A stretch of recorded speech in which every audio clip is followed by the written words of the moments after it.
Namaste, dear student. I welcome all of you in mathematics online classes.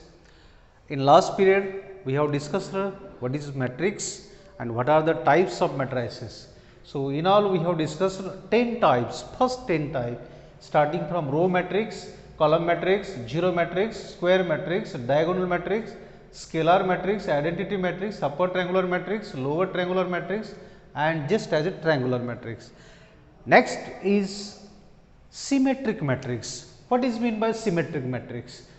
To discuss, we will consider simple example when matrix is in order 2 by 2. It should be square matrix.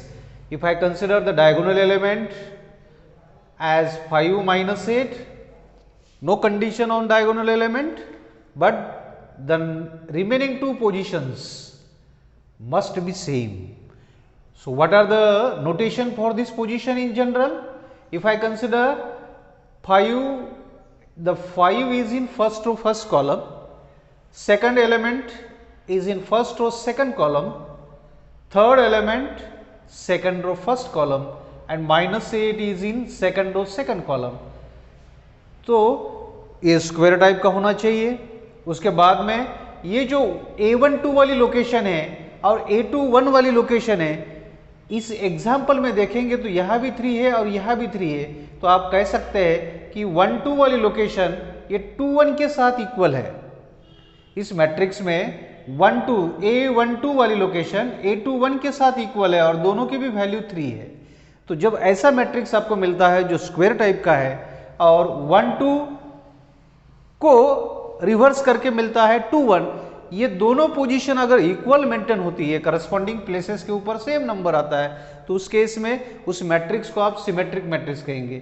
इसी idea को आप अगर order 3 वाले matrix में check करेंगे तो वह आपको और क्लियर हो जाता है.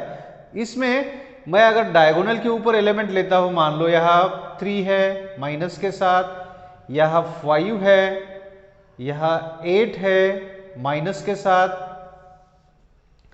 नेक्स्ट वाला एलिमेंट अगर आपने यहाँ 5 यूज किया है, यहाँ 7 यूज किया है, यहाँ 9 यूज किया है, तो यहाँ अगर मैं लेता हूँ -8, यहाँ मैं अगर 9 लेता हूँ और यहाँ कोई नंबर आपको अगर मिलता है मान लो 11, तो पहले तो ऑब्जर्वेशन करके आपको ये मैट्रिक्स कौन से ऑर्डर का है, तो ये 3 by 3 में है, इसका मतलब उसके रो और कॉलम की क्वांटिटी सेम है, इसका मतलब वो स्क्वायर है. अब ये स्क्वायर मैट्रिसेस में अगर आप जनरल एलिमेंट को यूज करते हैं तो और आइडिया क्लियर हो जाती है. तो -3 कहाँ है? पहले रो पहले कॉलम में 1-2 वाली लोकेशन, 1-3 वाली लोकेशन. इसके बाद में आप second row first column, second row second column, second row third column, third row first column, third row second column, third row third column. तो ये भी मैट्रिक्स आपको 3 by 3 वाला मिलता है जिसमें 9 एलिमेंट इन जनरल होते हैं. उसके एग्जैक्ट वैल्यूज आप अगर मैट्रिक्स में देखेंगे बी में तो A11 में 3 है. उसके बाद में एलिमेंट को कंपेयर करके आप चेक कर सकते हैं. लेकिन मेरा टारगेट क्या है कि 1-2 का अपोजिट करके मिलता है 2-1, 1-2 का अपोजिट करके मिलता है 2-1. ये दो पोजीशंस मुझे इक्वल चाहिए. तो 1-2 वाली लोकेशन जो है पहला रो दूसरा कॉलम, उसमें आपने यूज किया है 5 और 2-1 वाली जो लोकेशन है उसके ऊपर आपने यूज किया है 5. तो ये दोनों सेम नंबर है. इसका मतलब पहली पेयर तो आपकी इक्वलनेस मेंटेन करती है कि 1-2 वाली लोकेशन 2-1 के साथ है और दोनों की भी वैल्यू है 5. ये पहली पेयर इक्वल मेंटेन होती है. अब दूसरी पेयर 1-3 का और 3-1 का अपोजिट नेचर मेंटेन होता है. तो 1-3 पे क्या है? 1-3 पे मीन्स पहला रो तीसरे कॉलम पे तो 8 है और इसका अपोजिट करके यहाँ मिलता है 3-1. तो A31 वाली लोकेशन आप अगर चेक करते हैं तो यहाँ भी -8 है. तो ये दोनों पोजीशंस सेम वैल्यू से ऑक्युपाई हुई है, तो दोनों का भी -8 आंसर है. और एक पेयर है 2-3 का अपोजिट होता है 3-2. तो ये A23 और A32 इक्वल है या नहीं है, इस एग्जाम्पल में चेक कर सकते हैं. यहाँ 2-3 के ऊपर 9 है, 3-2 के ऊपर 9 है, तो दोनों की भी वैल्यू आपको सेम मिलती है. तो इसमें 3 पेयर आपको इक्वलनेस मेंटेन करने वाले चाहिए. अगर ऐसा है और उस स्क्वायर टाइप का है तो ऐसे मैट्रिसेस को आप सिमेट्रिक मैट्रिक्स कह सकते हैं. तो सिमेट्रिक की क्या डेफिनेशन है? सिमेट्रिक मैट्रिक्स को पहले तो स्क्वायर टाइप का होना चाहिए, और उसकी कंडीशन इस तरह से एलिमेंट के करस्पॉन्डिंग जो प्लेसेस मिलते हैं वो इक्वल होना चाहिए। तो इसकी डेफिनेशन देनी है तो कह सकते हैं a square matrix capital A is equal to the element Aij is said to be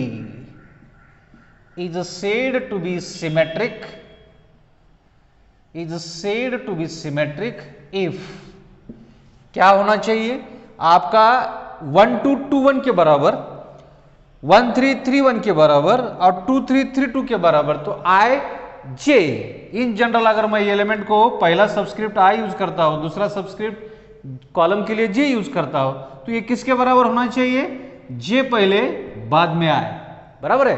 तो ये दोनों अगर लोकेशंस सेम वैल्यू के साथ मेंटेन होती है तो उस केस में आप उस मैट्रिक्स को सिमेट्रिक कहना चाहते हैं। तो आई और जे जो आपने रो और कॉलम के लिए यूज किया है, तो वही एलिमेंट के पास अगर वो कंडीशन सेटिस्फाई होती है कि A I J is equal to A J I J J I for all I and J, अगर ये कंडीशन सभी आई और जे के लिए ट्रू होती है तो उस केस में उस मैट्रिक्स, जिस मैट्रिक्स के एक एलिमेंट ये कंडीशन सेटिस्फाई करते हैं, उस मैट्रिक्स को आप कहना चाहते हैं सिमेट्रिक मैट्रिक्स। तो इतना सिंपल सिमेट्रिक के डेफिनेशन के बारे में कह सकते हैं। अब इसके बाद में आपका नेक्स्ट टाइप है that is called as a skew symmetric matrix.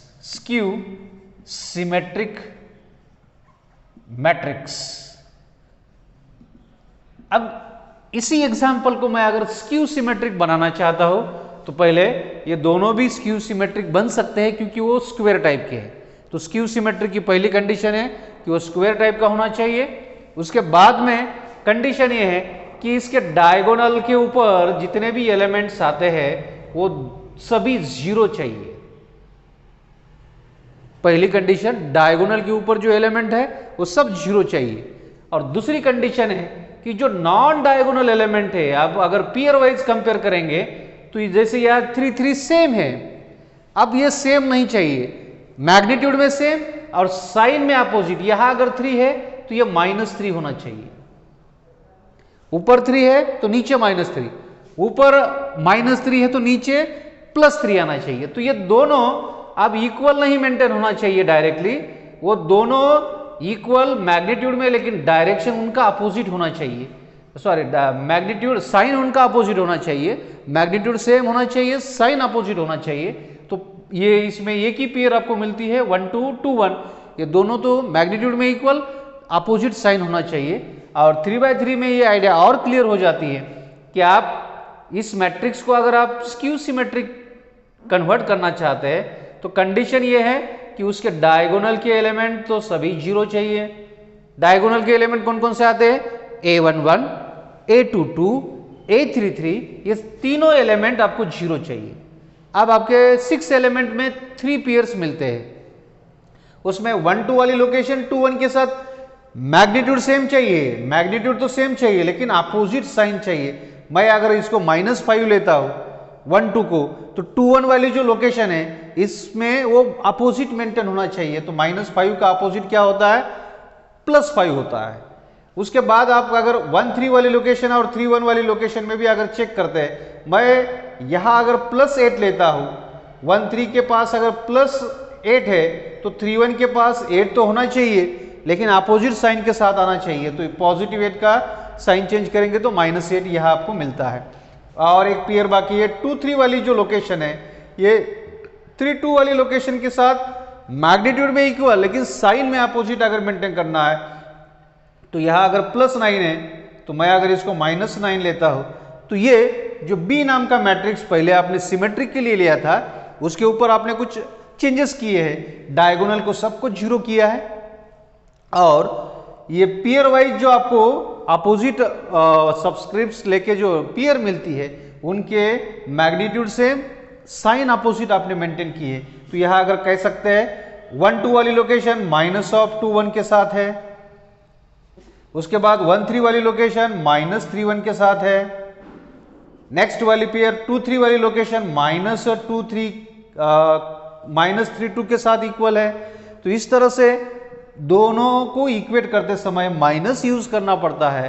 तो उस केस में एलिमेंट के बारे में ये कंडीशन अगर सेटिस्फाई होती है और डायगोनल, अब सेम के बारे में कहेंगे तो सेम में क्या होगा, सेम में 1 1 का और 2 1 का 1 1 और 1 1 ये दोनों अगर इंटरचेंज करेंगे तो वही मिलेगा। इसको अगर लेफ्ट में ट्रांसफर करेंगे तो ये मिलता है, इसको अगर लेफ्ट माइनस के साथ अगर इसको मेंटेन करना है इस कंडीशन के हिसाब से तो a11 plus a11 is equal to कह सकते हैं 0। So twice of a11 is equal to 0।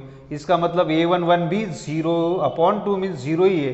तो जब सबस्क्रिप्ट सेम आते हैं, i और j की वैल्यू जब सेम होती है तो उस केस में आपको यह कहना है कि वो नंबर 0 होना चाहिए। तो 1 1 0 2 2 0 3 3 0, इसका मतलब डायगोनल सब 0 चाहिए।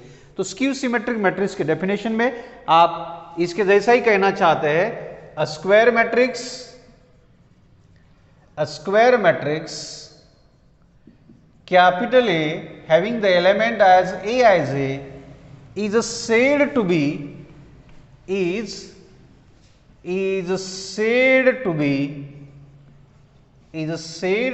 skew symmetric if the condition on element is Aij is equal to minus of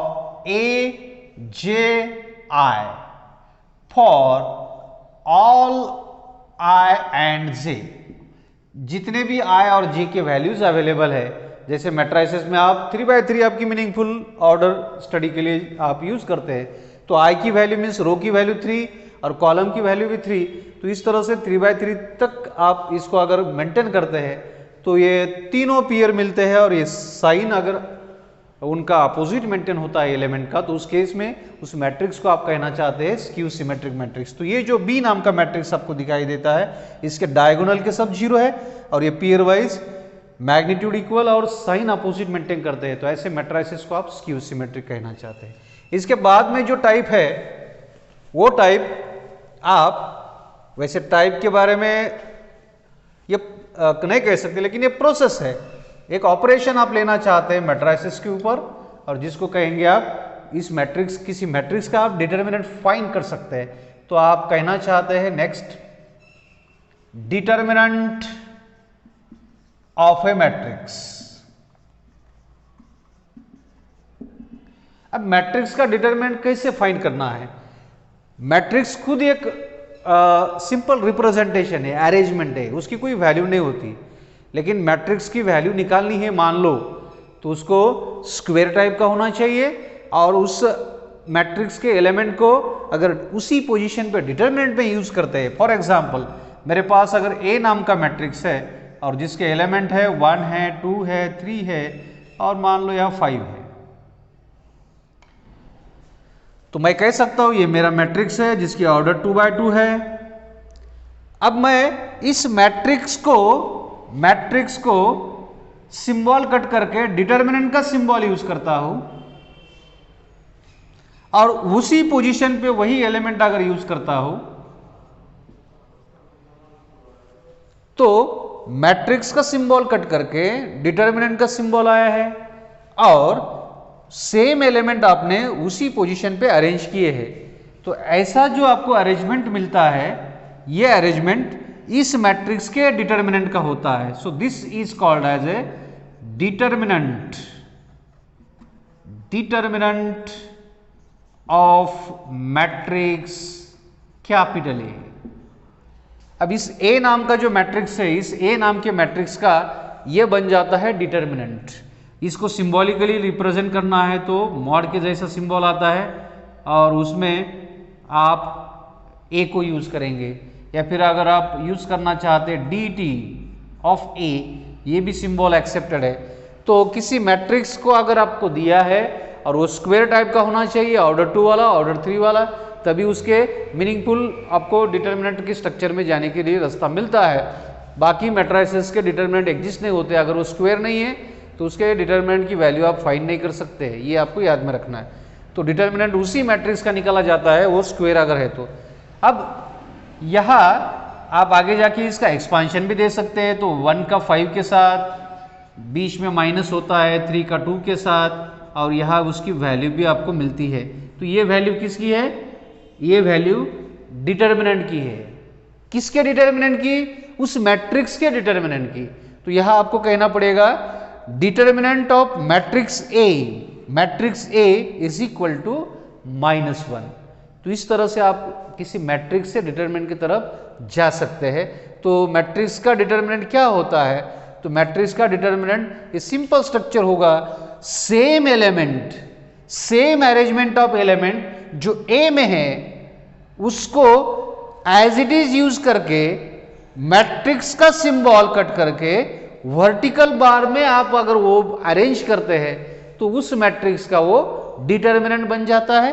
तो इतनी सिंपल डेफिनेशन है। डिनोट करना है तो जैसे मॉड का सिंबल होता है उसको डिटरमिनेंट का सिंबल कहेंगे, और उसमें ए नाम का मैट्रिक्स है तो ए यूज करेंगे, बी है तो बी यूज करेंगे, सी है तो सी यूज करेंगे, या फिर डी टी ऑफ ए भी आप यूज कर सकते हैं। तो इस तरह से आपके पास ये determinant of A matrix process निकालने की है। मैं अगर एग्जांपल लेता हूं तो मेरे पास एक बी नाम का मैट्रिक्स है जिसके एलिमेंट है 1 है, 3 है, उसके बाद 0 है, 5 है, 7 है, 0 है, -1 है, 8 है।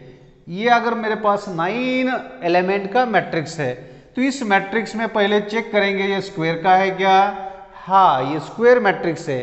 तो स्क्वायर मैट्रिक्स होने के बाद ही उसका आप डिटर्मिनेंट फाइंड कर सकते हैं।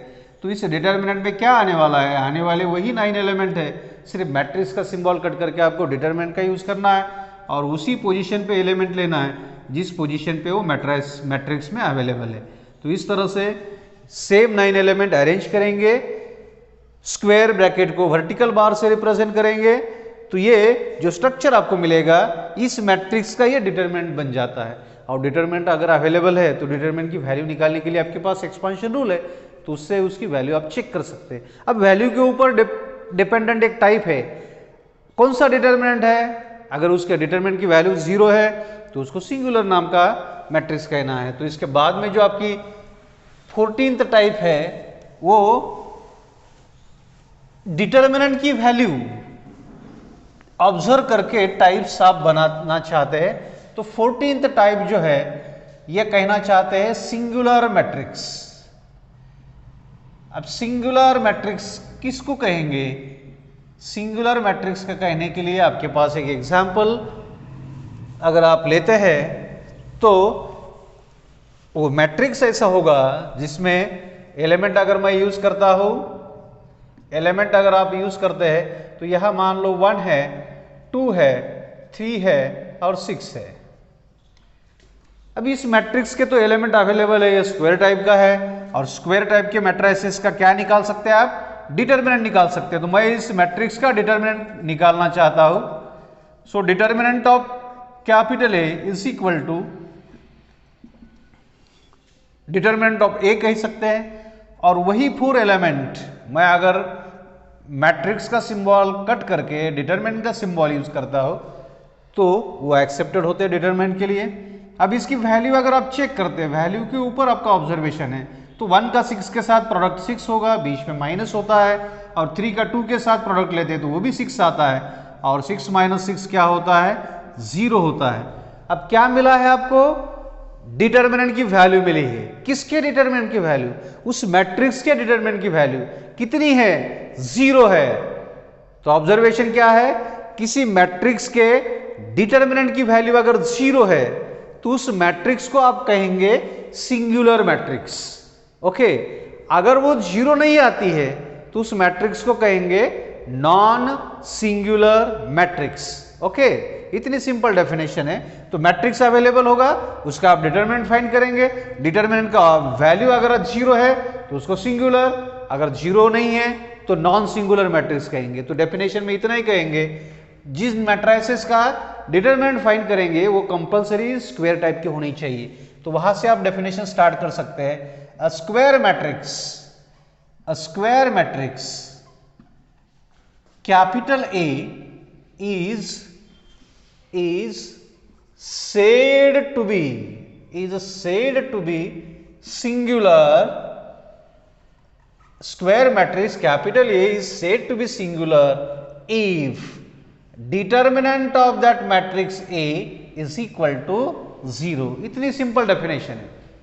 तो किसी मैट्रिक्स के डिटरमिनेंट की वैल्यू अगर 0 है तो उस मैट्रिक्स को आप सिंगुलर कहेंगे. otherwise it is called as non singular.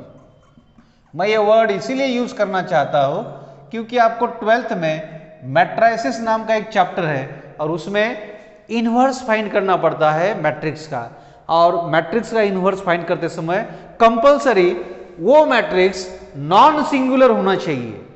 अगर वो सिंगुलर है तो उसका इनवर्स एग्जिस्ट नहीं होता है. अगर वो नॉन सिंगुलर है तो ही उसका इनवर्स एग्जिस्ट होता है. नॉन सिंगुलर है इसका मतलब क्या, उसके डिटरमिनेंट की वैल्यू क्या नहीं है, 0 नहीं है. उसी मैट्रिक्स का इनवर्स एग्जिस्ट होता है. तो ये सिंपल कंडीशन. मैं अगर यहाँ एक भी एलिमेंट का साइन या पोजीशन चेंज करता हूं तो मुझे क्या मिलेगा, मुझे यहाँ चेंज करना पड़ेगा.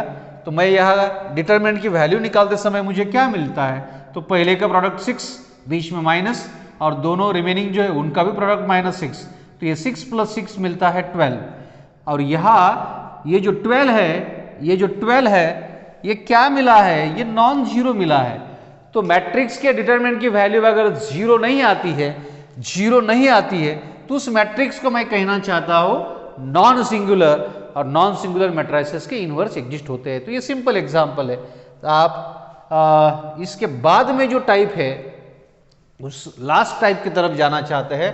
तो लास्ट टाइप का वो भी एक प्रोसेस है, वर्क है मैट्रिसेस के ऊपर, जिनको आप कहेंगे ट्रांसपोज.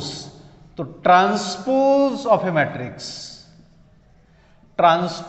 मैट्रिक्स क्या होता है, what is mean by transpose. अब वो भी आप एग्जांपल से समझ सकते हैं. मेरे पास एक ए नाम का मैट्रिक्स है जिसमें पहले रो के एलिमेंट है 2, -1, 8. दूसरे रो के एलिमेंट है 0, 4, 7. एक बार मैं इसकी अगर ऑर्डर लिखता हूं तो ये 2 रो 3 कॉलम वाला मैट्रिक्स मुझे मिला है. ओके, अब मैं क्या करना चाहता हूं, इस ए से एक नया मैट्रिक्स तैयार करना चाहता हूं. और वो ऐसा मैट्रिक्स होगा उसके पहले कॉलम की जो एलिमेंट है वो आप तैयार करने के लिए ए के पहले रो के एलिमेंट को सेलेक्ट करना चाहते हैं. इसका मतलब आपके पास जो पहला रो है वो पहले कॉलम में आपको लेना है. ओके, तो पहले रो के एलिमेंट है 2, -1, 8. वो आपको पहले कॉलम के लिए यूज करना है. तो ये 2, -1, 8. दूसरे रो के एलिमेंट जिसको आप R2 कहेंगे, सेकंड रो कहेंगे, वो सेकंड रो के एलिमेंट मुझे सेकंड कॉलम के लिए यूज करना है. तो सेकंड कॉलम क्या होगा, यहां 0, यहां 4, यहां 7. अब यहां कोई रो बाकी नहीं है इसलिए इस मैट्रिक्स को यहां से क्लोज कर सकते हैं. अब मुझे कितने रो मिले हैं इस मैट्रिक्स में, 3 रो. और कितने कॉलम्स हैं, 2 ही कॉलम है. तो इस ऑब्टेन्ड मैट्रिक्स को कहां से ऑब्टेन किया है, अपने ए से ऑब्टेन किया है. क्या प्रोसेस किया है, इंटरचेंज किया है. किसको, रो को, किसमें, कॉलम्स में.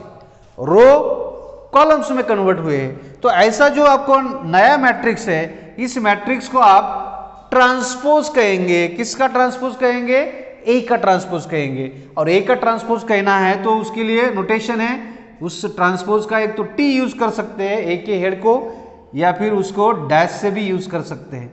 तो ए का डैश होगा या फिर a⁻t होगा. ये आपको ट्रांसपोज के लिए यूज करना है नोटेशन. और ट्रांसपोज एक क्या है, एक मैट्रिक्स है. कैसे ऑब्टेन होता है, गिवन मैट्रिक्स के रो को एंड कॉलम्स को आप इंटरचेंज करते हैं. रोज को अगर कॉलम्स में इंटरचेंज करते हैं, वाइस वर्सा भी कर सकते हैं, कॉलम्स को भी रो में कन्वर्ट करते हैं. तो जो नया मैट्रिक्स आता है उस मैट्रिक्स को आप पहले का ट्रांसपोज कह सकते हैं. तो डेफिनेशन कहना है तो कह सकते हैं, if A is a matrix of order m by n, then the matrix obtained from A by interchanging rows and columns, by interchanging rows and columns, by interchanging rows and columns is called as transpose of matrix capital A and is denoted by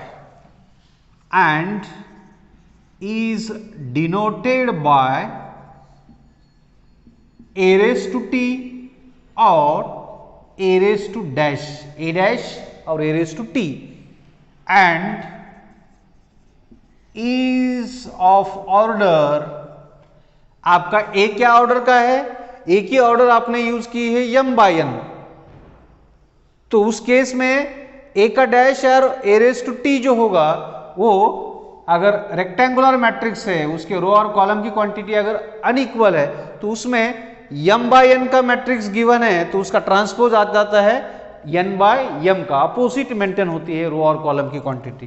तो इस तरह से इसके transpose की idea आप कह सकते हैं। एग्जाम्पल लेना है तो मैं अगर एग्जाम्पल लेता हूं, कैपिटल ए नाम का अगर मैट्रिक्स है और कैपिटल ए के एलिमेंट आपके पास अवेलेबल है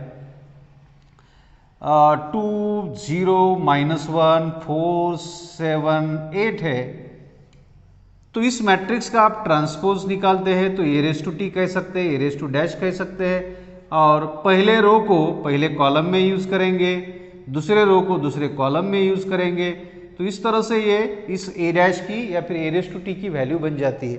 तो ट्रांसपोज की आइडिया आपके पास अवेलेबल है। स्क्वायर मैट्रिसेस में ऑर्डर में डिफरेंस नहीं आता है। आप अगर 2x2 में 1 2 3 4 नाम का मैट्रिक्स है और इस मैट्रिक्स का आप ट्रांसपोज निकालते हैं तो पहला जो 2x2 का है ऑर्डर भी आंसर की 2x2 ही मेंटेन होगी, सिर्फ पहले रो के एलिमेंट पहले कॉलम में यूज करेंगे, दूसरे रो के एलिमेंट दूसरे कॉलम के लिए यूज करेंगे।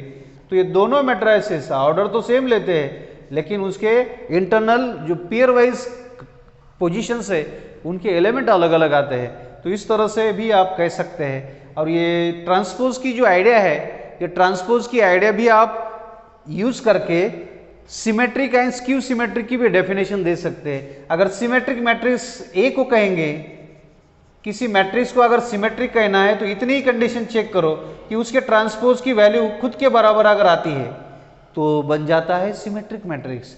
और स्क्यू सिमेट्रिक में इतनी कंडीशन आप चेक करो कि स्क्यू सिमेट्रिक मैट्रिक्स किसको कहेंगे, ये अगर स्क्यू सिमेट्रिक होता है तो उसके ट्रांसपोज की वैल्यू उसके माइनस के बराबर होती है।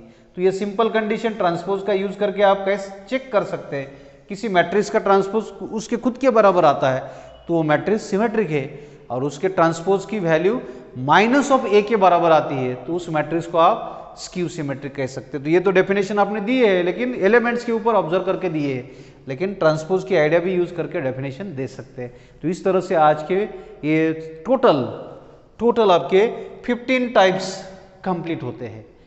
Dear student, next is to discuss some examples from exercise 4.4. The first example, construct a matrix capital A whose elements are small a as A and its order is 2/3. So order of matrix is known to us, 2 rows 3 columns whose elements are defined by a as A is equal to I minus j whole square divided by 5 minus I। तो I और J जो subscripts होते हैं, रो और column की quantity होती है, उनका राइट साइड में यूज करके, इस कॉम्बिनेशन में यूज करके आप हर एलिमेंट की वैल्यू फाइंड करना चाहते हैं। तो इसमें आपको एक ऑब्जर्व करना है कि जिस ऑर्डर का आप मैट्रिक्स फाइंड करना चाहते हैं उसके जनरल में आप एलिमेंट कंसिडर कर सकते हैं। तो 2 रो 3 कॉलम वाला मैट्रिक्स आप अगर कंसिडर करेंगे, सो वी कंसिडर, आप जिस मैट्रिक्स को फाइंड करना चाहते हैं उस ए नाम के मैट्रिक्स की जो ऑर्डर है वो ऑर्डर आप अगर ऑब्जर्व करते हैं तो 2 रोज 3 कॉलम वाला है। तो इस मैट्रिक्स को आप अगर कंसिडर करते हैं, उसके पहले रो में 1 A11 का स्ट्रक्चर होगा, 12 वाला होगा, 13 वाला होगा। उसमें और एक रो है, तो सेकंड रो के एलिमेंट होते हैं 21, A22, A23। अब आपका टारगेट ये है कि ये 6 जो लोकेशंस है, 6 जो वैल्यूज है, आई और जे की वैल्यू आप कहना चाहते हैं पहले पोजीशन पे 11 होगी या 12 होगी या 13 होगी या 21 होगी या 22 होगी या 23 होगी।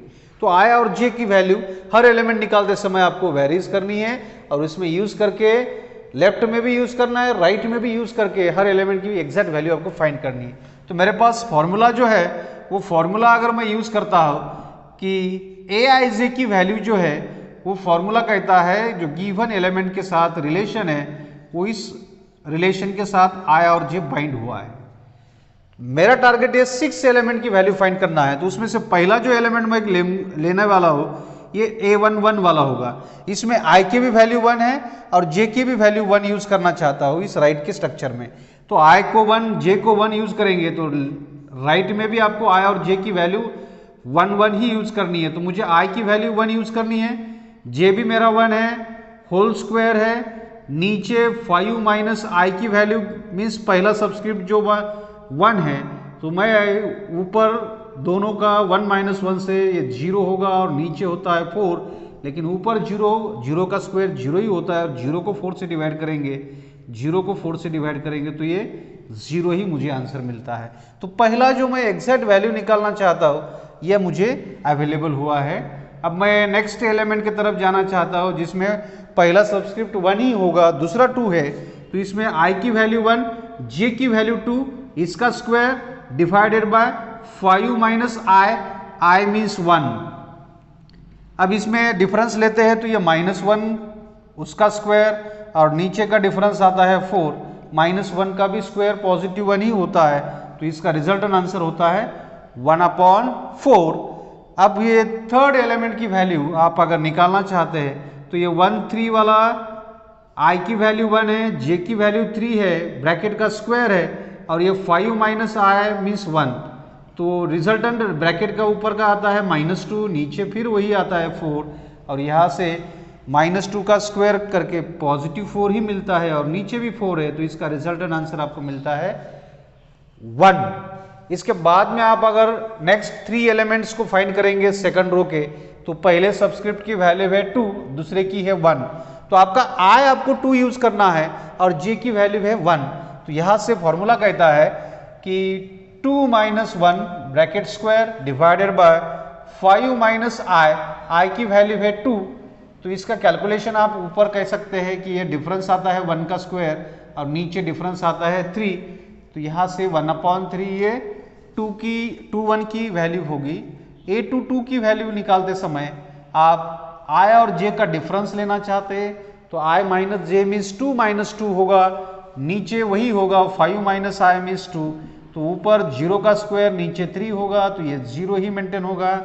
और लास्ट वाली जो लोकेशन है 2 3 वाली, तो इसमें I की वैल्यू है 2, J की वैल्यू है 3, ब्रैकेट का स्क्वायर डिवाइडेड बाय ये 5 माइनस I मीन्स 2, तो इसकी रिजल्टेंट की वैल्यू होती है -1 का स्क्वायर डिवाइडेड बाय ये 3, तो इसकी वैल्यू निगेटिव का स्क्वायर करके भी पॉजिटिव आती है, तो ये 1/3।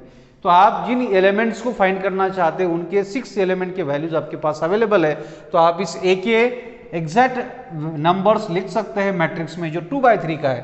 तो A11 की जगह पे मुझे जो नंबर मिला है ये 0 है, A12 को जो वैल्यू मुझे मिली है ये 1/4 है, A13 को जो वैल्यू मिली है ये 1 है। उसके बाद में सेकंड रो के जो एलिमेंट है A21 की वैल्यू 1/3 है, A22 की वैल्यू 0 है, A23 की वैल्यू है 1/3। तो जो मैट्रिक्स मैं एक्सपेक्ट कर रहा था उसके एग्जैक्ट नंबर्स मेरे पास अवेलेबल हुए हैं, तो ये आपका मैट्रिक्स कंस्ट्रक्ट करने का वर्क पूरा हुआ। Next example, find K if the matrix capital A is equal to 4 3 1 7 K 1 10 9 1 is a singular matrix. So in types of matrices we have said singular matrix is a matrix whose determinant is equal to 0. जिस matrix के determinant की value 0 maintain होती है उस matrix को आप कह सकते हैं सिंगुलर। तो मैं इस सिंगुलर का यूज करना चाहता हूं तो वही अगर मैं यहां यूज करता हूं, since matrix capital A is a singular, आपका जो गिवन मैट्रिक्स है वो सिंगुलर है इसका मतलब आप कह सकते हैं कि उसका डिटरमिनेंट की वैल्यू क्या होगी, उसके डिटरमिनेंट की वैल्यू होती है 0।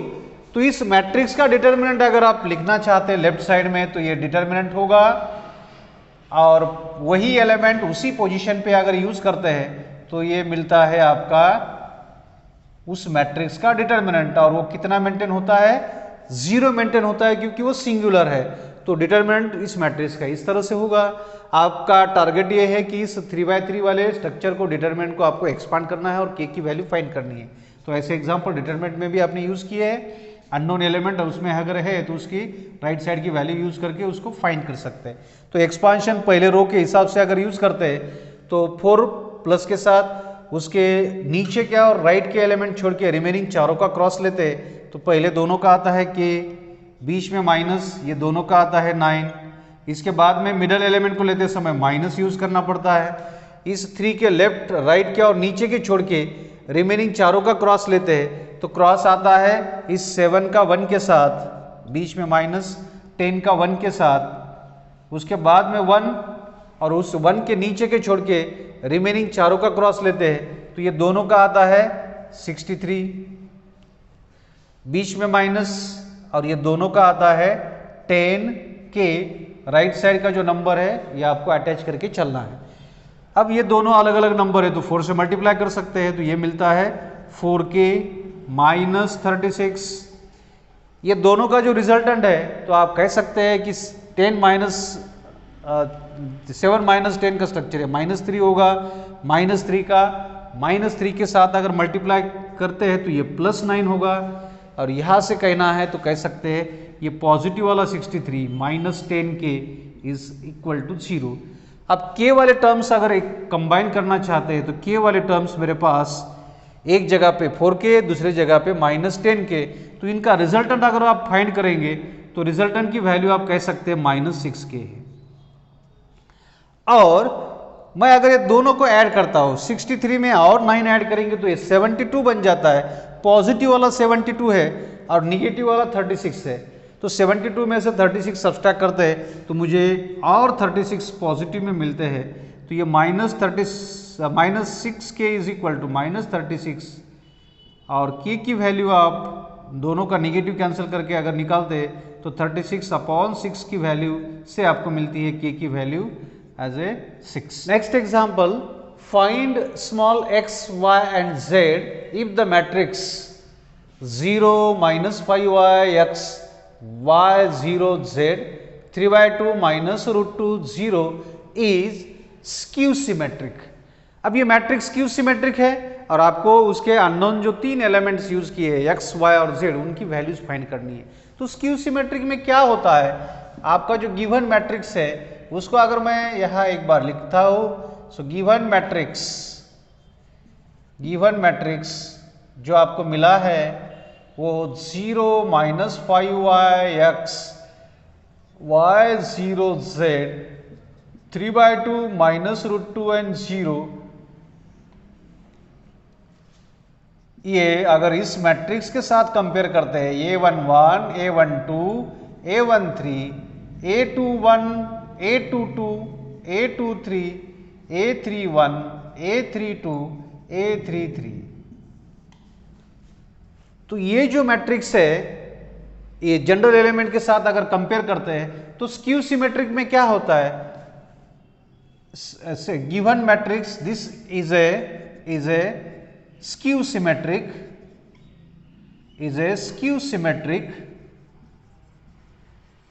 symmetric matrix, hence आपके पास ये 3 पेयर इक्वल होते हैं डेफिनेशन से। उसमें से पहली पेयर कौन सी है, 1 2 वाली लोकेशन 2 1 के साथ इक्वल होती है लेकिन मैग्नीट्यूड से साइन अपोजिट होता है। तो आप कह सकते हैं A12 वाली लोकेशन एंड A21 वाली location equal, with minus sign in between them.